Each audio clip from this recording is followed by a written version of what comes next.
പ്രാർത്ഥിച്ച് യാത്ര തിരിച്ച ഞങ്ങൾ കടയ്ക്കൽ പഞ്ചായത്തിൻ്റെ വിവിധ പ്രദേശങ്ങളിൽ ഈ ലഹരിയെക്കുറിച്ച് അറിയിക്കുവാൻ തക്കവണ്ണം ഇടയായി തീർന്നു. ഞങ്ങൾ ഈ പ്രദേശത്ത് ഈ പട്ടണത്തിൽ കടന്നു വരുവാൻ കാരണക്കാരനായ ഞങ്ങളുടെ ഇപ്പോൾ ഇവിടെ കടന്നു വന്ന പ്രിയ അങ്കിളാണ്. ഞങ്ങൾ കടയ്ക്കൽ ആൽത്തറ ജംഗ്ഷനിൽ ഞങ്ങൾ ഇങ്ങനെ പ്രസംഗിച്ചുകൊണ്ട് നിൽക്കുമ്പോൾ പ്രിയ പിതാവ് എന്നോട് വന്ന് പറഞ്ഞു, പക്ഷേ ഞാൻ താമസിക്കുന്ന ഇന്നടുത്താണ്, നിങ്ങൾ ആ ദേശത്തേക്ക് ഒന്ന് കടന്നു പോകണം, ഈ സത്യസുവിശേഷം ഒന്ന് ആ ദേശത്തോട് വിളിച്ചു പറയണമെന്നൊക്കെ ഞങ്ങളോട് ഇന്ന് പകലിൽ അദ്ദേഹം പറയുവാൻ തക്കവണ്ണം അദ്ദേഹം കടയ്ക്കൽ ഒരാവശ്യമായി കടന്നുപോയതാണ്. ഞങ്ങളോട് ഒരുമിച്ച് കടന്നു വരാൻ ഞാൻ ക്ഷണിച്ചതാണ്. പക്ഷേ അദ്ദേഹത്തിന് കടന്നു വരുവാൻ കഴിഞ്ഞില്ല. പ്രിയ പിതാവ് ഇപ്പോൾ നമ്മളോട് ഒരുമിച്ച് ഇവിടെ ആയിരിക്കുന്നതിൽ കർത്താവിൽ ഞാൻ സന്തോഷിക്കുകയാണ്. പ്രിയ ജോർജ് എന്ന് പറയുന്ന അങ്കിൾ, അദ്ദേഹമാണ് ഇന്ന് ഈ പട്ടണത്തിൽ ഈ ദേശത്ത് കടന്നു വരുവാനുണ്ടായ കാരണം. ഞങ്ങൾ തൊട്ടടുത്തുള്ള കവലയിൽ ഇങ്ങനെ പ്രസംഗിച്ചുകൊണ്ടിരിക്കുമ്പോൾ ഇവിടെ ശുശ്രൂഷിക്കുന്ന കർത്താവിന്റെ ദാസൻ ദിദിൽ ഭാസ്റ്റർ അദ്ദേഹത്തെ കാണുവാൻ തക്കവനിടയായി തീർന്നു. അദ്ദേഹം ക്ഷണിച്ചത് പ്രകാരമാണ് ഞങ്ങൾക്ക് ഈ ദേശത്ത് കടന്നു വരുവാനിടയായി തീർന്നത്. ദേശത്ത് പാർക്കുന്ന ദൈവമക്കളെ ഓർത്ത് ഞാൻ കർത്താവിനെ സ്തുതിക്കുകയാണ്. എൻ്റെ പേര് ദൈവദാസൻ സൂചിപ്പിച്ചതുപോലെ ബിനു ശങ്കരൻ എന്ന ഒരു ഹൈന്ദവ കുടുംബത്തിൽ തിരുവനന്തപുരം ജില്ലയിൽ നെയ്യാറ്റിൻകര താലൂക്കിൽ ജനിച്ചു വളർത്തപ്പെട്ട അപ്പനമ്മമാർക്ക് 2 മക്കളിൽ ഇളയ മകനായിട്ടാണ് ഞാൻ ജനിക്കുന്നത്. എൻ്റെ പശ്ചാത്തലം ഇപ്പോൾ പറയുന്നില്ല, പുറമെ ദൈവം അനുവദിക്കുകയാണെങ്കിൽ ഞാൻ വഴിയെ അതിനെക്കുറിച്ച് പ്രസ്താവിക്കുവാൻ തയ്യാറെടുക്കുകയാണ്. ലോകം അതിൻ്റെ അന്ത്യത്തിലേക്ക് എത്തി നിൽക്കുന്ന ഈ കാലഘട്ടത്തിൽ മനുഷ്യനെന്ന് മനുഷ്യനോട് ചോദിക്കുന്ന ഒരു ചോദ്യമാണ്, ഞങ്ങളുടെ ജീവിതത്തിൽ സമാധാനത്തെ എങ്ങനെ കൈവരിക്കുവാനായിട്ട് കഴിയും, സന്തോഷത്തെ എങ്ങനെ കൈവരിക്കുവാനായിട്ട് കഴിയും? നേർച്ച കാഴ്ചകൾ കൊണ്ടോ, പൂജകൾ കൊണ്ടോ, കർമ്മങ്ങൾ കൊണ്ടോ, ദാന ധർമ്മങ്ങൾ കൊണ്ടോ ഒരിക്കലും ഒരു മനുഷ്യനും മോക്ഷപ്രാപ്തി പ്രാപിക്കുവാനായിട്ട് കഴിയത്തില്ല, സമാധാനത്തെ കൈവരിക്കുവാനായിട്ട് കഴിയത്തില്ല. മനുഷ്യൻ സമാധാനത്തെ പടുത്തുയർത്തുവാൻ, സന്തോഷത്തെ പടുത്തുയർത്തുവാൻ അനവധി പുണ്യസ്ഥലങ്ങൾ സന്ദർശിക്കുന്നുണ്ട്, അനവധി നേർച്ചക്കാഴ്ചകൾ ചെയ്യുന്നുണ്ട്, ഒത്തിരി കാര്യാദികൾ ജീവിതത്തിന്റെ മേൽ ചെയ്തെടുക്കുന്നുണ്ടെന്നാൽ മോക്ഷപ്രാപ്തി കിട്ടുന്നുണ്ടോ എന്ന് ചോദിച്ചാൽ ഒരിക്കലുമില്ല. ഒന്ന് മാറി ജീവിതത്തിനകത്ത് പ്രശ്നങ്ങളിൽ നിന്ന് പ്രശ്നങ്ങളിലേക്ക് കടന്നു വരുന്നതല്ലാതെ മറ്റൊരു ജീവിതത്തിലും സമാധാനത്തെ കൈവരിക്കുവാൻ, സന്തോഷത്തെ കൈവരിക്കുവാൻ മനുഷ്യന് കഴിയാതെ പോകുന്നു. എന്താണ് ഇതിന് കാരണമെന്ന് ചോദിച്ചാൽ ആ ജീവിതത്തെ കാർന്നു തിന്നുന്ന ഒരു ദുർശക്തി നമ്മുടെ നാട്ടിൽ, അല്ലെങ്കിൽ നമ്മൾ തിങ്ങിപ്പാർക്കുന്ന ഈ ലോകത്ത് ജീവിക്കുന്ന ഒരു ദുർശക്തി കൊണ്ട്, അല്ലെങ്കിൽ മുമ്പോട്ട് കടന്നു പോകുന്ന ഒരു ദുർശക്തി കൊണ്ട്, അത് മാനുഷികമായ ജീവിതങ്ങളെ മദ്യത്തിനും മയക്കുമരുന്നിനും അടിമപ്പെടുത്തിക്കൊണ്ട് സ്വസ്ഥമായി ജീവിക്കുന്ന ജീവിതങ്ങളെ തകർത്തെറിഞ്ഞുകൊണ്ട്, ഭർത്താവും ഭാര്യയുമായുള്ള വിഷയങ്ങളിൽ അല്ലെങ്കിൽ തെറ്റിപ്പിരിഞ്ഞുകൊണ്ട്, തലമുറകളും അപ്പനമ്മമാരും തമ്മിലുള്ള വിഷയങ്ങളിൽ തെറ്റിപ്പിരിഞ്ഞുകൊണ്ട് ജീവിതങ്ങളെ തകർത്തെറിയുന്ന ഒരു പ്രവണതയാണ് ഈ ദുർശക്തി എന്ന് പറയുന്ന സംഭവം നമ്മുടെ ജീവിതത്തിൽ കാണിച്ചു കൂട്ടുന്ന പ്രശ്നങ്ങൾ എന്ന് പറയുന്നത്. എന്നാൽ ഞങ്ങൾ ഇന്ന് വിളിച്ചു പറയുന്ന യേശു ക്രിസ്തു അത് ജീവിതത്തിൽ സമാധാനത്തെ പടുത്തുയർത്തുവാൻ, ജീവിതത്തിൽ സന്തോഷത്തെ തരുവാൻ ആണ് ഈ ലോകത്തിൽ ജനിച്ച് മരിച്ച് അടക്കപ്പെട്ട് ഉയർത്തെഴുന്നേറ്റ് ഇന്നും പിതാവിന്റെ വലതുഭാഗത്ത് ജീവിക്കുന്ന ജീവനുള്ള ദൈവം. ആ കർത്താവായ യേശു ക്രിസ്തുവിന്റെ ജനനത്തിൽ ദൂതന്മാർ പാടിയ ഒരു പാട്ടിങ്ങനെയാണ്, അത്യുന്നതങ്ങളിൽ ദൈവത്തിന് മഹത്വം, ഭൂമിയിൽ ദൈവപ്രസാദമുള്ള മനുഷ്യർക്ക് സമാധാനമെന്ന്. ആ കർത്താവ് ലോകത്തോടുകൂടെ യേശു കർത്താവ് ഇങ്ങനെ വിളിച്ചു പറഞ്ഞു, ഞാൻ എൻ്റെ സമാധാനത്തെ നിങ്ങൾക്ക് തരുന്നു, അത് ലോകം തരുന്നത് പോലെ അല്ല എന്ന് വിളിച്ചു പറഞ്ഞ് ഉലകത്തിലെ ഒരേ ഒരു ദൈവമാരെന്ന് ചോദിച്ചാൽ അത് ഇന്ന് പകൽ ഞങ്ങൾ ഉയർത്തി കാണിക്കുന്ന, ഞങ്ങൾ ഇന്ന് പകലിൽ പ്രസംഗിക്കുന്ന ആ നസറേത്തുകാരനായ യേശു ക്രിസ്തു മാത്രമാണ്. ആ യേശു ക്രിസ്തുവാണ് ലോകത്തെ നോക്കിക്കൊണ്ട് ഇങ്ങനെ വിളിച്ചു പറഞ്ഞത്, ഞാൻ എൻ്റെ സമാധാനത്തെ നിങ്ങൾക്ക് തരുന്നു എന്നാണ്. അത് ലോകം തരുന്നത് പോലെ അല്ല. എന്നെ കേൾക്കുന്ന സഹോദരങ്ങളെ, എന്നെ കേൾക്കുന്ന മാതാപിതാക്കളെ, ലോകം ഒരുപക്ഷെ ഒരു ബോട്ടിൽ മദ്യമോ, ഒരു പൊതി കഞ്ചാവോ, ഒരു പാക്കറ്റ് MDMO, അല്പ ലഹരിയോ, അല്ലെങ്കിൽ അല്പ സുഖ കാര്യങ്ങളോ സന്തോഷമോ ഒക്കെ തന്ന് നിന്നെ ഒരുപക്ഷെ സ്നേഹിച്ചെന്ന് വരാം, നിന്നെ ഒരുപക്ഷെ ആകർഷിച്ചെന്ന് വരാം. പക്ഷേ അതല്ല ദൈവം തരുന്ന സമാധാനം എന്ന് പറയുന്നത്. ദൈവം തരുന്ന സമാധാനം എന്ന് പറയുന്നത് 9 മാസം 9 ദിവസം 9 നാഴിക 9 വിനാഴിക കഴിഞ്ഞ് അമ്മയുടെ ഉദരത്തിൽ നിന്ന് ജനിച്ച് ഭൂമിയിലേക്ക് വരുന്ന കുഞ്ഞിന്റെ ജനനം മുതൽ അവന്റെ മരണം വരെയുള്ള സമയം, അത് പ്രാപ്തമായി തരുന്ന ഒരു സമാധാനമാണ് ദൈവിക സമാധാനം എന്ന് പറയുന്നത്. ആ സമാധാനത്തെയാണ് യേശു ക്രിസ്തു നമുക്ക് ദാനമായി തരാമെന്ന് ലോകത്തെ നോക്കിക്കൊണ്ട് വിളിച്ചു പറഞ്ഞത്.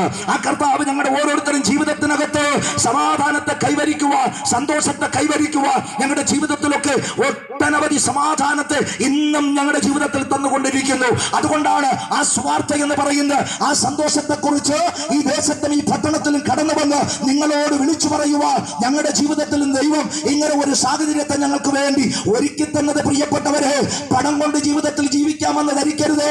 നല്ല വീടുണ്ടായിട്ട് കാര്യമില്ല, നല്ല വാഹനം ഉണ്ടായിട്ട് കാര്യമില്ല, ഒത്തിരി വസ്തുവകളോ സമ്പത്തുകളോ ബാങ്ക് ബാലൻസുകളോ ഉണ്ടായിട്ട് കാര്യമില്ല. നീതിസാരത്തിൽ ഇങ്ങനെ ഒരു ശ്ലോകം പറയുന്നു: ചഞ്ചലം ധനം അപായേ ശരീരം യമസ്യ കരുണാ നാസ്തി യൗവനം ചതുരാനിധി കാലേ മൃത്യു രക്ഷതി കാല എന്നാണ്. എന്താണ് ആ സംസ്കൃത വാക്കിന്റെ അർത്ഥമെന്ന് ചോദിച്ചാൽ അത് വിളിച്ചു പറയുന്നത് ഇങ്ങനെയാണ്: ചഞ്ചലം ധനമെന്നാണ്. എന്ന് പറഞ്ഞാൽ ഇന്ന് എന്റെ പോക്കറ്റിനകത്തിരിക്കുന്ന പണം നാളെ മറ്റൊരു വ്യക്തിയുടെ പോക്കറ്റിലേക്ക് പോകും. അതുകൊണ്ട് സ്നേഹിത, പണം കണ്ട് നിഗളിച്ചു പോകരുതെന്നാണ്. ബാങ്ക് ബാലൻസ് കണ്ട് നിഗളിച്ചു പോകരുത്. നല്ലൊരു പനി വന്ന് ഭവിച്ചാൽ മതി, ലക്ഷങ്ങൾ സെക്കൻഡ് കൊണ്ട് അടിച്ചു പോകും. എങ്ങനെ പോകുമെന്ന് ചോദിച്ചാൽ, നമ്മൾ ഇട്ടിരിക്കുന്ന ബാങ്ക് ബാലൻസ് വന്നാൽ, അല്ലെങ്കിൽ നമ്മൾ ഇട്ടിരിക്കുന്ന ബാങ്കിലെ പണം ഒരു പനി വന്ന് വിലപിടിപ്പുള്ള അല്ലെങ്കിൽ ഏതെങ്കിലും ഒരു മൾട്ടിനാഷണൽ ഹോസ്പിറ്റൽ അഡ്മിറ്റ് ആയാൽ മതി, സെക്കൻഡ് കൊണ്ട് ലക്ഷങ്ങൾ അടിച്ചു പോകും, സെക്കൻഡ് കൊണ്ട് കോടികൾ നഷ്ടപ്പെട്ടു പോകും. അതുകൊണ്ട് പണം കണ്ട് നിഗളിച്ചു പോകരുത്. അടുത്ത നീതിസാരം പറയുന്നു അപായേ ശരീരമെന്നാണ്. അതിൽ എന്താണ് അതിന്റെ അർത്ഥമെന്ന് ചോദിച്ചാൽ, ഈ മസിൽ പവർ ഉണ്ടല്ലോ, ഈ ബോഡി ഉണ്ടല്ലോ, ഇത് അപകടം പിടിച്ച സംഭവമാണ്. അതിന്റെ അർത്ഥം ഇത്രയേ ഉള്ളൂ: അടുപ്പിച്ച് ഒരു ലൂസ് മോഷൻ വന്ന് ഭവിച്ചാൽ, അടുപ്പിച്ചൊരു 4 പ്രാവശ്യം ബാത്റൂമിലേക്ക് പോയാൽ എത്ര ആരോഗ്യമുള്ള മനുഷ്യനും എത്ര മസിൽ പവർ ഉള്ള വ്യക്തിയും വെട്ടിയിട്ട വാഴപ്പിണ്ടിക്ക് തുല്യമായിട്ട് തീരും. ഇത്രയേ ഉള്ളൂ ആ മനുഷ്യൻ. അതുകൊണ്ട് നീതിസാരം പറയുന്നു അപായേ ശരീരം. ഈ ശരീരത്തെ കൊണ്ട് നീ അഹങ്കരിക്കരുത്, ഈ ശരീരത്തെ കൊണ്ട് നിഗളിക്കരുത്, ഇത് അപകടം പിടിച്ചതാണ്. അടുത്തു പറയുന്നു യമസ്യ കരുണാനാസ്തി. മരണമെന്ന് പറയുന്ന ദൂതൻ നിന്റെ തൊട്ടുപുറകെ കടന്നു വരുന്നുണ്ട്. ഏത് സമയത്തും മരണം നിന്നെ കാർന്നു തിന്നാൻ ഇടയാകും. ഏത് സമയത്തും മരണം നിന്നെ കടന്നു പിടിക്കാൻ സമയമാകും, സഹായിക്കും. ആ കടന്നു വരവെന്ന് പറയുന്നത്, ആ യമനെന്ന് പറയുന്ന സംഭവം കടന്നു വന്ന് നിന്റെ ജീവനെ ചോദിച്ചാൽ, നിന്റെ ബാങ്ക് ബാലൻസ് കാണിച്ചിട്ട് കാര്യമില്ല, ATM കൊടുത്തിട്ട് കാര്യമില്ല, വീട് കൊടുത്തിട്ട് കാര്യമില്ല, കാറ് കൊടുത്തിട്ട് കാര്യമില്ല. നിന്നെ കൊണ്ടുപോകാൻ തമ്പുരാൻ കൽപ്പന പുറപ്പെടുവിച്ച് ഈ ഭൂമിയിൽ കാലൻ എന്ന് പറയുന്ന സാധനം ഇവിടെ വന്നിട്ടുണ്ടെങ്കിൽ നിന്നെയും കൊണ്ടേ പോകത്തുള്ളൂ. അതുകൊണ്ടാണ് പറയുന്നത് യമസ്യ കരുണാ നാസ്തി. യമൻ എന്ന് പറയുന്ന കാലൻ എന്ന് പറയുന്നവന് നിന്നോട് കരുണ ഉണ്ടാകത്തില്ല എന്നാണ്. അതുകൊണ്ട് ആമേ സ്തോത്രം, ഈ ലോകത്ത് കാണുന്ന ഒരു സുഖ സൗകര്യങ്ങളും കൊണ്ട് നിഗളിച്ചു പോകരുതെന്നാണ് നീതിസാരത്തിൽ വിളിച്ചു പറയുന്നത്. സ്നേഹിത, എന്തുകൊണ്ട് ഞാനിത് വിളിച്ചു പറയുന്നു എന്നറിയാമോ? ഞാൻ മുന്നമേ പറഞ്ഞല്ലോ, ഒരു ഹൈന്ദവ കുടുംബത്തിൽ ജനിച്ചു വളർത്തപ്പെട്ടു. അപ്പനമ്മമാർക്ക് 2 മക്കളിൽ ഇളയ മകനായിട്ട് ജനിച്ചു. ഇന്ന് ലോകമറിയപ്പെടുന്ന രാഷ്ട്രീയ പ്രസ്ഥാനത്തിന്റെ പ്രവർത്തകനായി 5 ജില്ലയുടെ ചുമതല ഏറ്റെടുത്തുകൊണ്ട് ഈ ഭാരതത്തിൽ, ഈ കേരളത്തിന് വേണ്ടി, ആ സംഘടനയ്ക്ക് വേണ്ടി ജീവൻ വരെ കൊടുത്ത് പ്രവർത്തിച്ച ഒരു കാലഘട്ടം എന്റെ ജീവിതത്തിനകത്തുണ്ട്.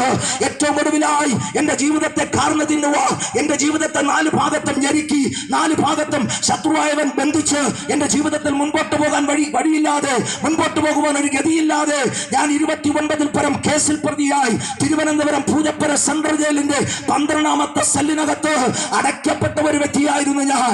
ആ ദിവസങ്ങളിൽ, ആ വർഷങ്ങളിൽ, ആ മാസങ്ങളിലൊക്കെ ചില വർഷങ്ങൾ ജീവിതത്തിൽ നരകയാതന സഹിച്ചുകൊണ്ട് ജീവിതത്തിനകത്ത് മുന്നോട്ട് പോയ ചരിത്രം എനിക്ക് പറയാനുണ്ട്.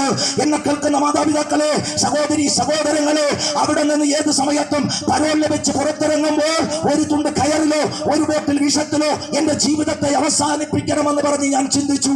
എന്റെ അപ്പനമ്മമാർ എന്നെ കൈവിട്ടു, കൂടപ്പിറപ്പുകളെല്ലാം വിട്ടുമാറി, ബന്ധുക്കളെല്ലാം ഉപേക്ഷിച്ചു, ചാർച്ചക്കാർക്ക് കൈവിട്ടു, ആരും ഒരു ആശ്വാസവാക്ക് പറയാനില്ലാതെ എല്ലാവരും കൈവിട്ടു. കൂടെ നിന്ന രാഷ്ട്രീയ സഹപ്രവർത്തകർ എല്ലാവരും കൈവിട്ടു, പാർട്ടിക്കാർ ഉപേക്ഷിച്ചു, ആരും ഒരു ആശ്വാസവാക്ക് പറയുവാനില്ല. അങ്ങനെ ജീവിതത്തിൽ എല്ലാം നഷ്ടപ്പെട്ട്, എല്ലാം തകർന്ന് തരിപ്പണമായി, ജീവിതത്തിനകത്ത് ആത്മഹത്യയല്ലാതെ മറ്റൊരു വഴിയുമില്ലെന്ന് ചിന്തിച്ചുകൊണ്ട് ജീവിതത്തിൽ മുൻപോട്ട് പോയ അവസരത്തെ ദൈവം എന്റെ ജീവിതത്തിനകത്തേക്ക് കടന്നു വരുവാൻ തക്കവണ്ണം ഇടയായി. ആ സ്ഥാനത്ത് തിരുവനന്തപുരം പൂജപ്പുര സെന്ററിന്റെ 12ാമത്തെ സെല്ലിനകത്ത് ബോണ്ടായും പരിപ്പുപടയും പൊതിഞ്ഞുകൊണ്ടുവന്ന് ഒരു 10 ന്യൂസ് പേപ്പറിനകത്തിരുന്ന് എണ്ണയുടെ അംശം കൊണ്ട് വികൃതമായി പോയ ഇതുപോലൊരു സുവിശേഷം എഴുതിയ ലഘുലേഖയാണ് നരഭോജിയായ എന്റെ ജീവിതത്തെ നരസ്നേഹിയാക്കി മാറ്റുവാനിടയായത്. നരഭോജിയായ എന്റെ ജീവിതത്തിലേക്ക് യേശു ക്രിസ്തുവിന്റെ സ്നേഹം ഇറങ്ങി വന്നിട്ട് എന്നോട് പറഞ്ഞു, മോനെ, നീ ഒരു തുണ്ട് കയറിലോ ഒരു ബോട്ടിൽ വിഷത്തിലോ ജീവിതം അവസാനിപ്പിക്കേണ്ട വ്യക്തിയല്ല. നീ ജീവിച്ചിരുന്ന എന്റെ സാക്ഷിയായി തീരേണ്ട വ്യക്തിയാണെന്ന് ദൈവത്തിന്റെ പരിശുദ്ധാത്മാവ് അന്ന് രാത്രി എന്നോട് ഇടപെട്ടു. അന്ന് എനിക്ക് ദൈവം ആരാണോ യേശു ആരാണോ എന്ന് അറിയത്തില്ല. ഹൈന്ദവ കുടുംബത്തിൽ ജനിച്ചു വളർത്തപ്പെട്ടു. ഒരു ദിവസം സന്ധ്യയ്ക്ക് നിലവിളക്ക് തെളിച്ച് ഉമ്മരപ്പടിയിൽ വെച്ച് നാമം ജപിച്ചില്ലെങ്കിൽ എന്റെ വീട്ടിൽ നിന്ന് എനിക്ക് ഭക്ഷണം തരത്തില്ല. എന്റെ വീട്ടിനകത്ത് ഇരുട്ടുള്ള റൂമിൽ എന്റെ പിതാവ് കൊണ്ടുവന്ന് അടച്ചിടും. എന്റെ പിതാവ് ഒരു കളരി അഭ്യാസിയായിരുന്നു. കളരിമൂർത്തിയെ ആരാധിക്കുന്ന ഒരു അമ്പലം എന്റെ വീട്ടിനകത്തുണ്ടായിരുന്നു. ആ പശ്ചാത്തലത്തിൽ വളർന്നു വന്ന എന്റെ ജീവിതം കൂടുതലൊന്നും പറയണ്ടല്ലോ. ഏറെക്കുറെ കാര്യങ്ങൾ നിങ്ങൾക്ക് മനസ്സിലായെന്ന് ഞാൻ ധരിക്കുകയാണ്. അങ്ങനെയാണെങ്കിൽ പ്രിയപ്പെട്ടവരെ, അങ്ങനെ വളർന്നു വന്ന പശ്ചാത്തലത്തിൽ യേശു ആരാണോ ജീവനുള്ള ദൈവം ആരാണോ എന്നൊക്കെ എന്നോട് ചോദിച്ചാൽ എനിക്കറിയത്തില്ല. പക്ഷേ അന്ന് രാത്രി എന്നെ തേടി എന്റെ ജീവിതത്തിലേക്ക് ഇറങ്ങി വന്ന, എന്റെ ജീവിതത്തിൽ സമാധാനം തന്ന, എന്റെ ജീവിതത്തിൽ സന്തോഷം തന്ന, എന്റെ ജീവിതത്തിലെ ആത്മഹത്യ എന്ന് പറയുന്ന പ്രവണത എടുത്തു മാറ്റി പുതുജീവൻ തന്ന ആ നസറേത്തുകാരനായ യേശു ക്രിസ്തുവാണെന്ന്, യഥാർത്ഥ ദൈവമെന്ന് അന്ന് രാത്രിയിൽ ഞാൻ രുചിച്ചറിയുവാൻ തക്കവണ്ണം ഇടയായി. ഞാനടക്കം 7 തടവുകാർ ആ 12ാമത്തെ സെല്ലിനകത്തുണ്ട്. മറ്റു തടവുകാരൊക്കെ അടുത്തടുത്ത സെല്ലുകളിലാണ്. അവിടെ ഞങ്ങൾക്ക് തന്നിരിക്കുന്നത് 7 പായും ഭക്ഷണം കഴിക്കുവാനുള്ള 7 പ്ലേറ്റും വെള്ളം കുടിക്കുവാനുള്ള 7 ഗ്ലാസും സീലിംഗിൽ പ്രകാശിക്കുന്ന ഒരു ലൈറ്റും മാത്രമേ ആ സെല്ലിനകത്തുള്ളൂ.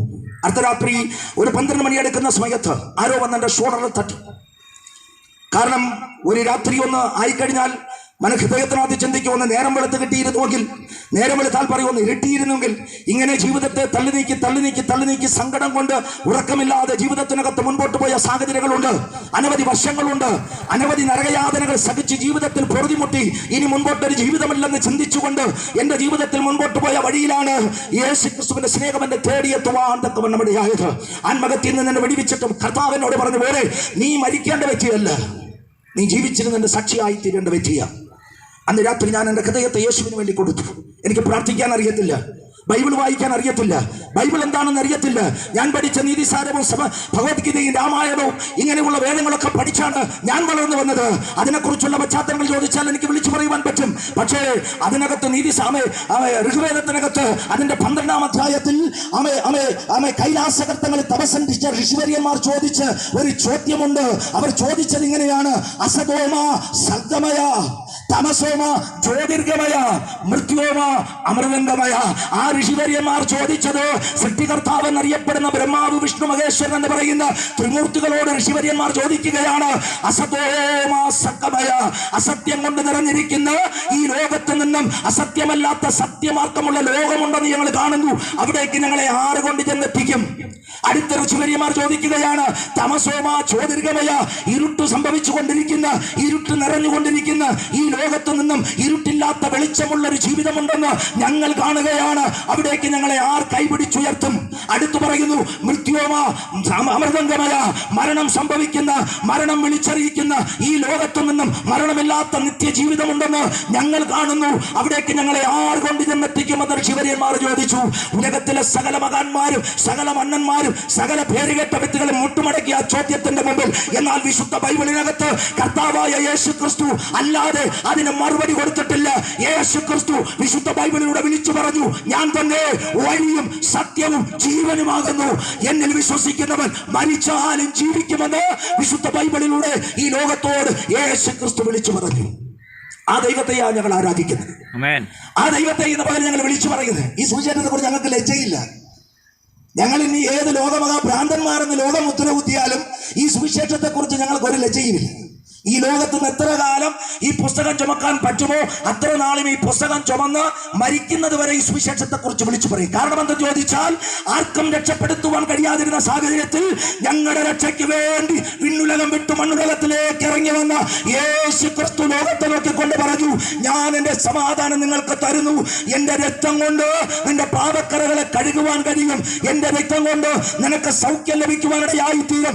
എൻ്റെ രക്തം കൊണ്ട് നിന്റെ പാപത്തിന് മോചനം ലഭിക്കുവാനിടയായിത്തീരുമെന്ന് ഉലകത്തോട് വിളിച്ചു പറഞ്ഞ് ഒരേ ഒരു ദൈവം മാത്രമേ ഉള്ളൂ. അത് ഞങ്ങൾ ആരാധിക്കുന്ന, ഞങ്ങൾ പ്രസംഗിക്കുന്ന ആ യേശു ക്രിസ്തു മാത്രമാണ്.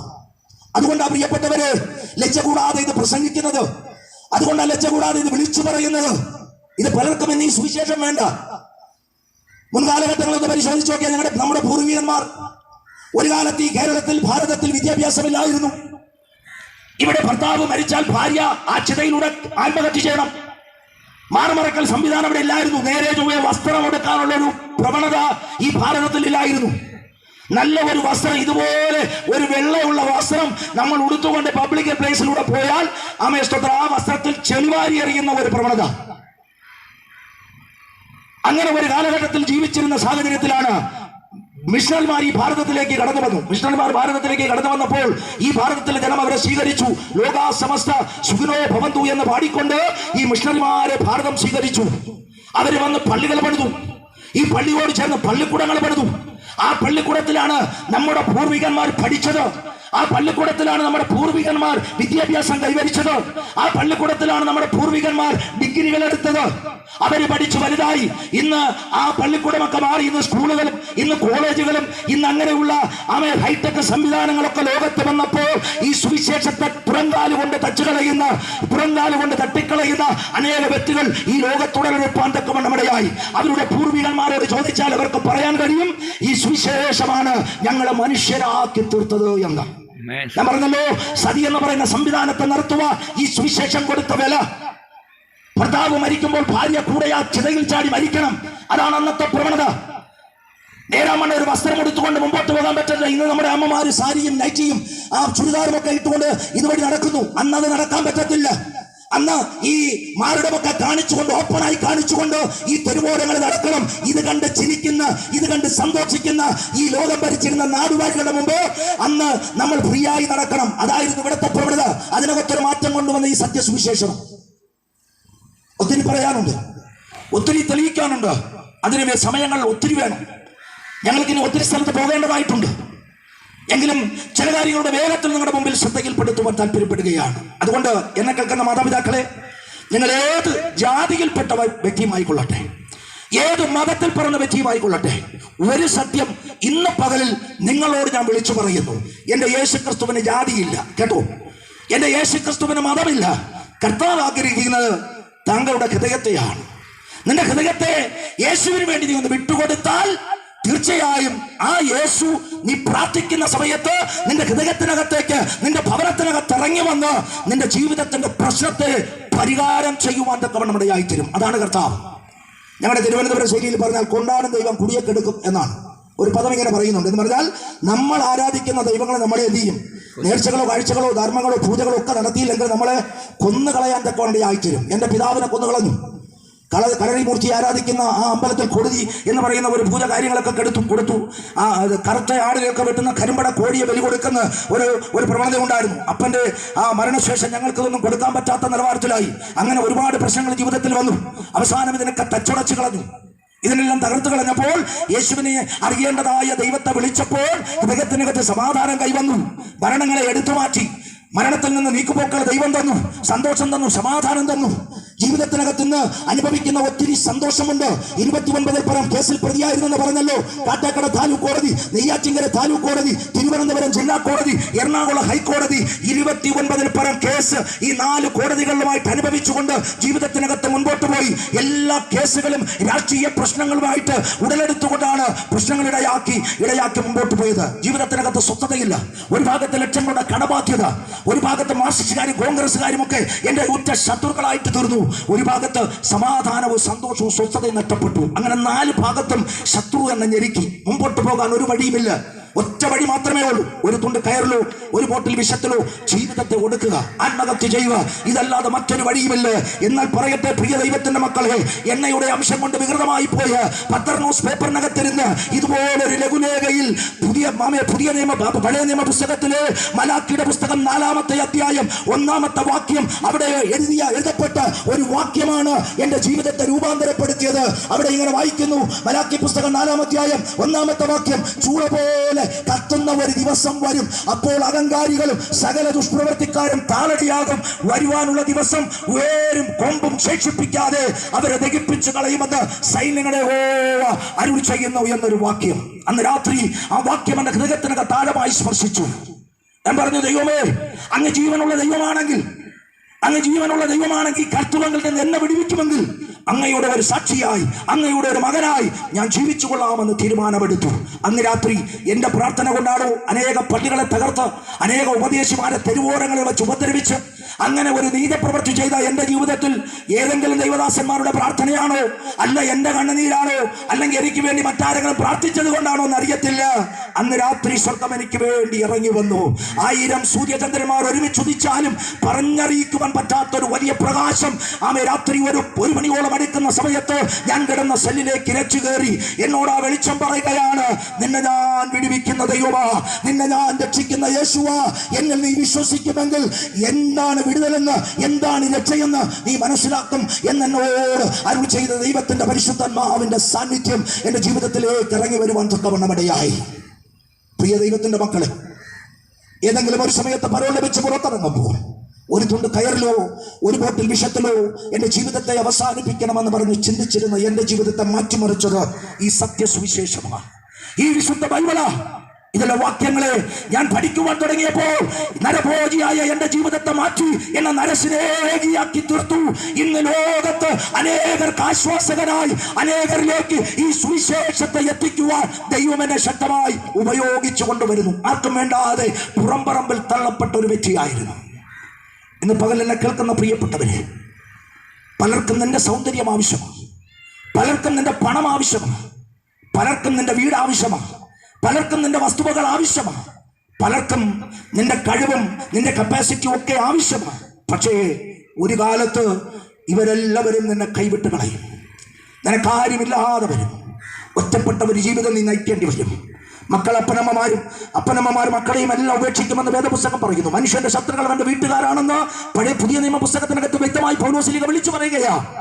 ഇന്ന് പകൽ ഞാൻ വിളിച്ചു പറയട്ടെ ദൈവത്തിന്റെ മക്കളെ, ഈ ലോകത്തിലെ സകലതും വിട്ടുകളഞ്ഞാലും കൈവിടാത്ത ഒരു ദൈവം നമ്മുടെ കൂടെ ഉണ്ടെങ്കിൽ നമുക്ക് വേണ്ടി നിത്യനായ ആ പിതാവിന്റെ സന്നിധിയിൽ ഒരു ഭവനം പണിതുകൊണ്ടിരിക്കുക. അതുകൊണ്ട് 2 കൊരിന്ത്യർ ലേഖനം വായിക്കുമ്പോൾ അതിനകത്ത് 5-ാം അധ്യായത്തിൽ പറയുന്നത്, കൂടാരമായ ഞങ്ങളുടെ ഭൗമഭവനം അഴിഞ്ഞുപോയാൽ കൈപ്പണിയല്ലാത്ത ദൈവത്തിന്റെ ദാനമായ ഒരു കെട്ടിടം ഞങ്ങൾക്ക് സ്വർഗത്തിലുണ്ടെന്നറിയുന്നു.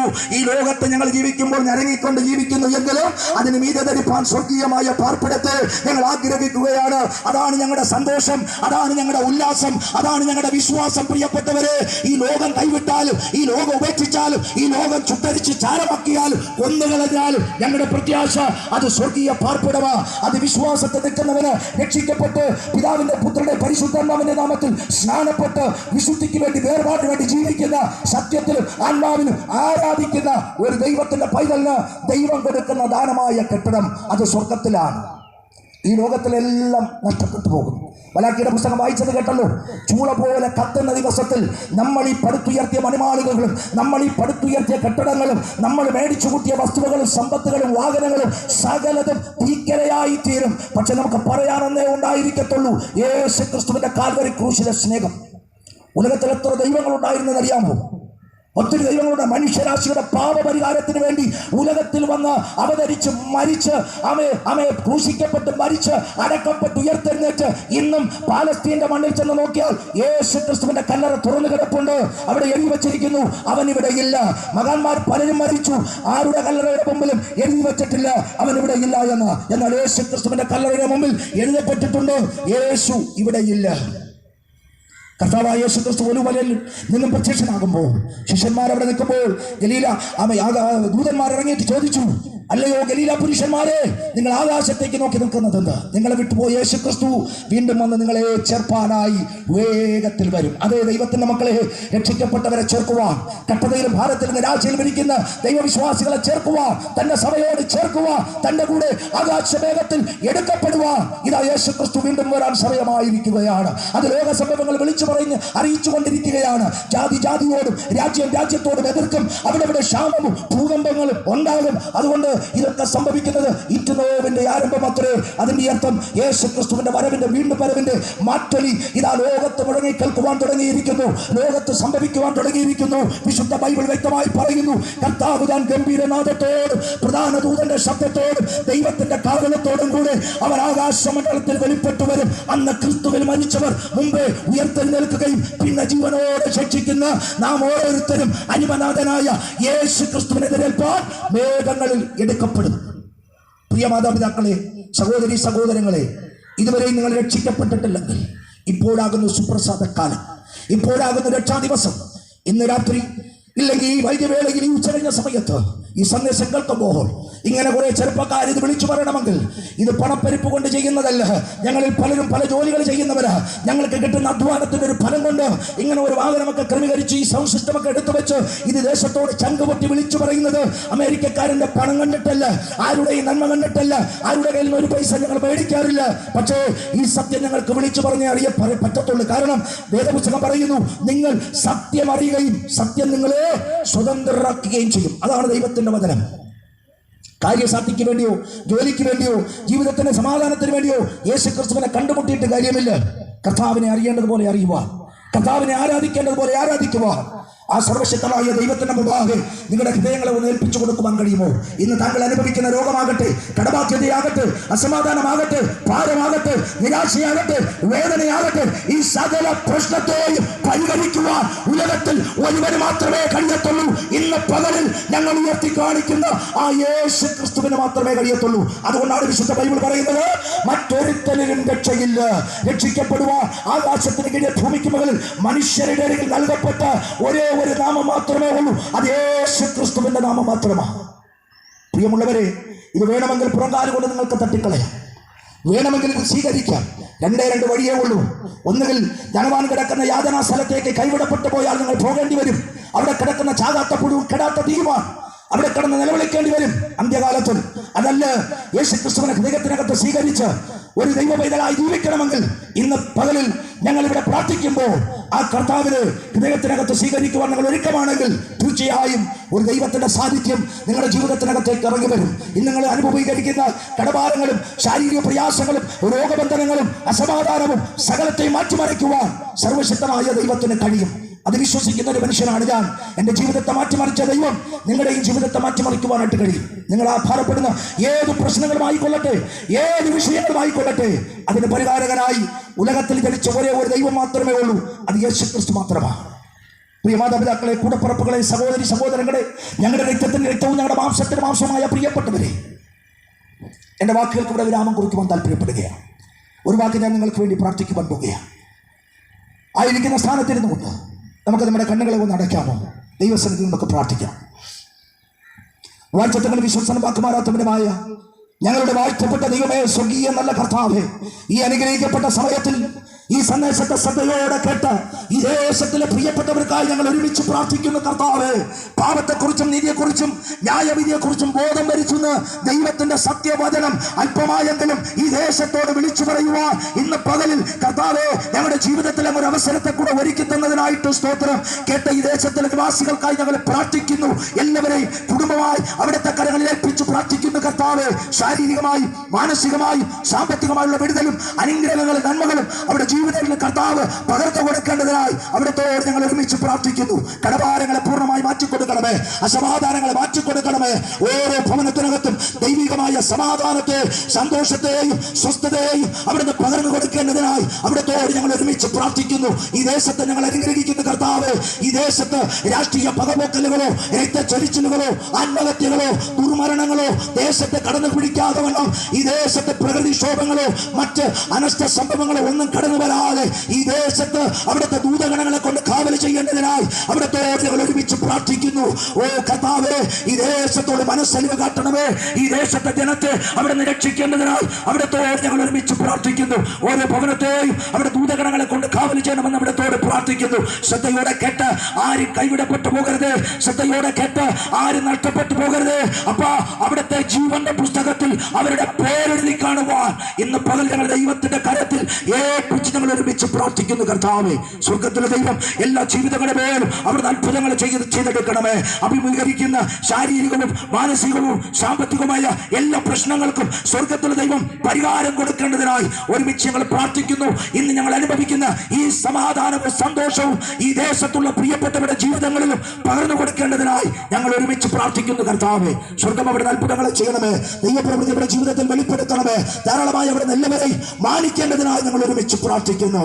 അവിടുത്തെ സന്നിധികൾ ഏൽപ്പിക്കുന്ന കർത്താവേ, ഭാരത്തോടെ, നിരാശയോടെ, സന്തോഷത്തോടെ ഞങ്ങളെ ശ്രദ്ധിച്ച് എല്ലാ പ്രിയപ്പെട്ടവരെയും ഇന്ന് പകൽ ഞങ്ങൾ പിതാവിന്റെയും പുത്രന്റെയും പരിശുദ്ധാത്മാവിന്റെ നാമത്തിൽ അനുഗ്രഹിച്ച് പ്രാർത്ഥിക്കുന്നു. ദേശത്ത് വ്യാപരിക്കുന്ന ഇരുട്ടിന്റെ മണ്ഡലങ്ങൾ മാറിപ്പോകട്ടെ, അന്ധകാര ശക്തികൾ അടിഞ്ഞു മാറട്ടെ, ആ വിചാരത്തിന്റെ മണ്ഡലങ്ങൾ അടിഞ്ഞു മാറട്ടെ, ശുദ്ധ പ്രയോഗങ്ങൾ അടിഞ്ഞു മാറട്ടെ.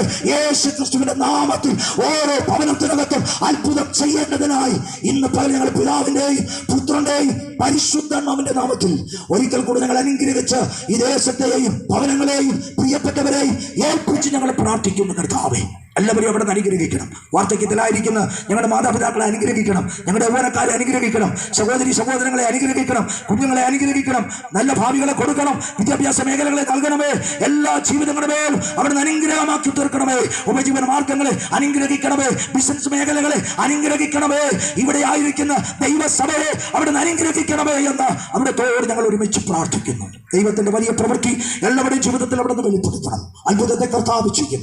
പ്രാർത്ഥന യാചന കേട്ടിരിക്കുക കൊണ്ട് സ്തോത്രം. യേശു ക്രിസ്തുവിൻ നാമത്തിൽ തന്നെ പിതാവേ, ആമേൻ, ആമേൻ, ആമേൻ. പ്രിയ ദൈവത്തിന്റെ മക്കളെ, ഇവിടെ തൊട്ടടുത്ത് സത്യത്തിലും ആത്മാവിലും ആരാധിക്കുന്ന IPCയിലെ ഒരു സഭ നമ്മുടെ ഇവിടെ തൊട്ടടുത്ത് തന്നെ ഉണ്ട്. കർത്താവിന്റെ ദാസൻ